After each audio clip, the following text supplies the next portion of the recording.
Okay, this is Mark Schaefer with the Fairfield Art Association. We're getting ready to open up the latest exhibit, which features Chris Bennett, sculptor. This is the lobby of the First National Bank. This exhibit runs from the 9th of January until January 23rd, and you can also see it at the Iowa State Bank lobby and then the Libertyville Savings Bank Fairfield branch lobby. So Chris, welcome back to Fairfield. You live now in? Bentonsport. All right. Nice long answer. I think we just may get right into this. Would you describe to people who are new to the community your connection with the Art Association and where they might see your work in other spots if they miss this show? The Art Association hired me about a long time ago, 79. Yeah, it's been a while. To create a sculpture for the Central Park here in Fairfield, actually to create a sculpture, and then it was decided on by, I think, yourself and I, that to go in the Central Park. Yeah, it's kind of a funny story because Chris's grandmother was down at the Art Association in the basement of the public library, and she and I were visiting, and she'd off and on over the years she'd told me about her grandson, and I thought, oh yeah, right. You know how grandmas are. So you happened to be in town that day, and she introduced us, and you were leaving, and I thought, the Art Association needs a sculptor. Maybe I better run after this guy and just see if he's, legitimate. So if I hadn't gone on that hunch, I don't know how things would have turned out. But you subsequently did the William Coop statue, and then of course there's a Leapfrog statue in front of the old Carnegie Building, the old library. Mm-hmm. Why don't we turn to what we have here right now? This is one I have never seen, a quiet moment that can be purchased either in bronze or in bronze resin. Is this the bronze resin we see here, or the bronze? No, that's bronze. It's actually bronze. Yeah. Where do you have these cast? These particular pieces I have cast at Max Cast. It's in Kalona. I've done a lot of my own bronze casting over the years, but I've been taking everything there. I have the molds for all these small ones, and then I take them a wax copy and they cast it. Then I buy marble from another company in California to mount them. Yeah. Now, do you do the patinas then yourself and the finish work? No, I observe it. I tell them what I want, that I'm there when they patina it. Like this one, I wanted it to go from a kind of a sea green up to a brown gold, because she's sort of on the ocean. And so I told him when to stop with the different colors and when to start and so on. And that's nice because it kind of takes some of the guesswork out of it if that's not your specific field of expertise. What's the reason for this piece? Was this a commission piece or just a personal idea, or where did the idea come from? I can't remember. I did it as a demonstration in Burlington one time at the Art Center, then finished it. I don't even remember why I put it in Victorian clothing. I just thought it was nice, pretty. There's a lot, you do a lot of demonstration work or have in the past, and am I guessing correctly that some things turn out and some don't, and the ones that turn out are the ones that you keep going with? Oh, I think so. Sure. I mean, there's one clear over there. There's a biker I did in, 78, 79 in a demonstration here in Fairfield. Yeah. Then just kept finishing it. Yeah. Neat. Let's move to this next one with the little children. Oh, this is called River Daze, D-A-Z-E. Now, what's the material in this particular maquette? That's bronze resin. It's basically epoxy with bronze powder filler in the epoxy, and it's cast into a rubber mold just the same as wax would be. And of course you'd send the wax to the foundry and get it cast in bronze, but this is the finished material. Now, as with so many of your things, it kind of tells a story. What's your version of what's going on here? Well, in Van Buren County, there's 3 seasons. There's mushroom season, there's catfish season, and deer season. And this tells the story of catfish season. All right. And the bigger, the better. Great. Every boy's dream. That's charming. And I think that's one of the things that appeals to people about your work is that it does tell a story. Okay, this is Beatific Biker. Okay. All right, tell us about who was the model? Do you even remember? Jim Clark was the model. Jim Clark was a real clean-cut character.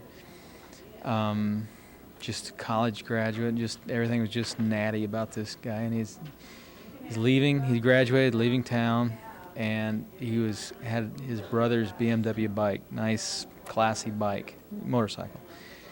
And I had to do this demonstration in the park, and I asked him if he'd model for me. He said sure, so he did. And over time, I was finishing the piece, and I put the hair on it, and the beard, and the leather coat, and the helmet, and so on. And about 2 years later, Jim Clark showed up, and he looked just like that. Oh, that's incredible. And but anyway, it talks about inner transformation. I think somebody has a fairly rough exterior, but he's got some things going on inside that's changing. I like that nose. That long, thin. If you can get right up under, you can see the reason it's called Beatific Oh, Bike. If I'm you sorry. can get right up under the face, you can see why it's called Beatific Biker. Because he basically has Jesus' face. Yeah, that's beautiful. It's very lyrical. Okay, here we have another piece, Lady in Bloom. Tell us about that one. It is what it is. It's a lady in bloom. I don't know if you've ever watched anyone go through being pregnant to birth and so on. It's so fascinating. Sometimes pretty dangerous, but it's pretty fascinating too. Just the transformation of a person, and then just before the child is in your life and so on. Now, is this a bronze or the resin? Bronze resin. This is bronze resin again.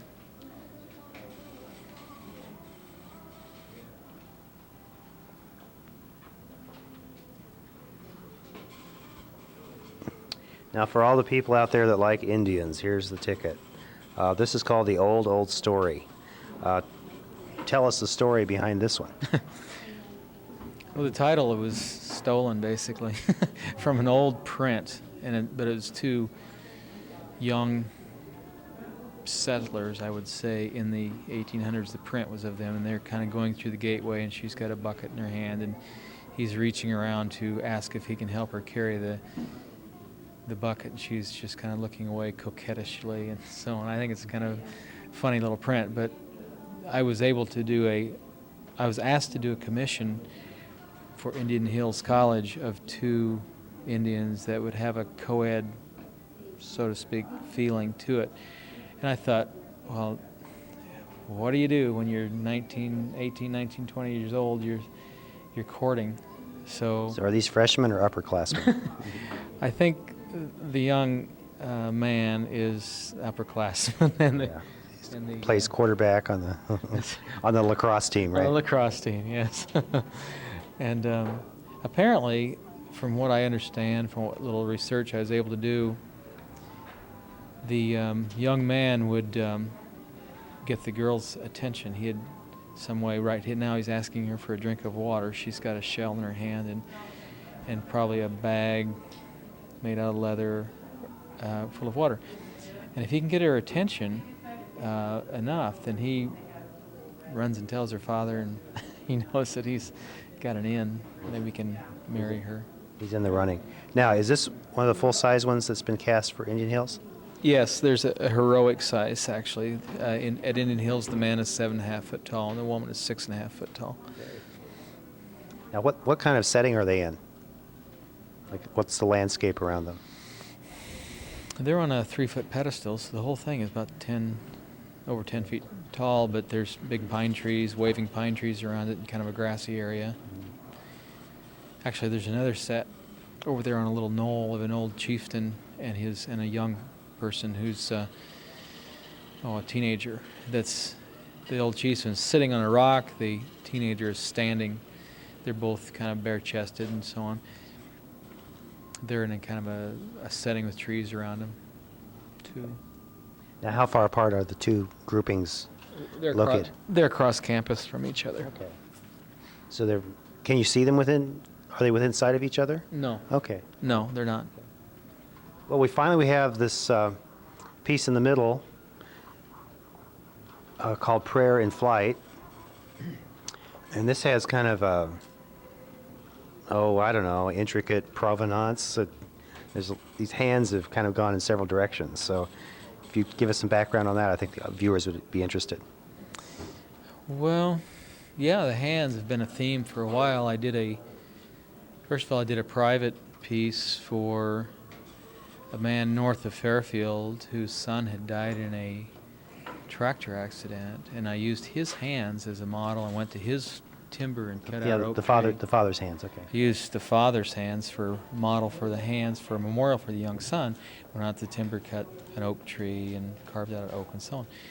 In the meantime, I got another commission to do a sculpture for a memorial for military chaplains, and that was in Des Moines. And I chose to do hands, and I did a set of hands that were 12 foot tall. In order to do the 12-foot hands, I made a 6-inch model to make a scale model. And I took that same mold from the 6-inch model and I made another casting, and then I had a set of doves, and I made a dove, and I put a dove into the hands and so on. Actually, the Prayer in Flight came from a poem that I had written earlier before any of this about the hands came about, but there's Mark Griner right there. We were just talking about his brother, the memorial to his brother. But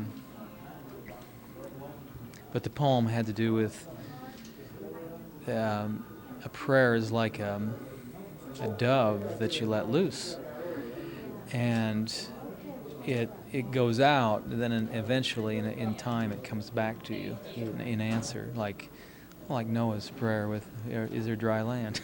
Cool. Yeah, well, that's lovely. That's very nice. Any projects you're working on currently of note? I'm working on it's not terribly major, but it's a project for the Porte City.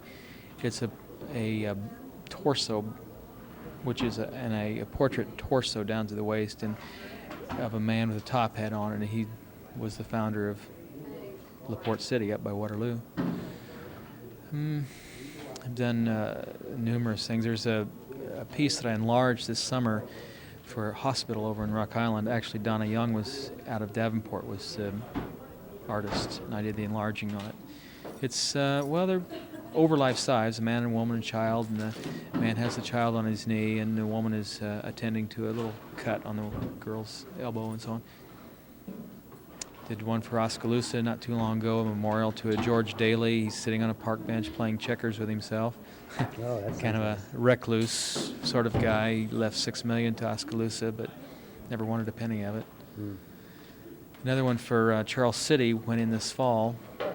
It's a little boy. He's long curly hair. He's on his trike and pulling a radio flyer wagon full of fishing gear. Does this child look like anybody we know?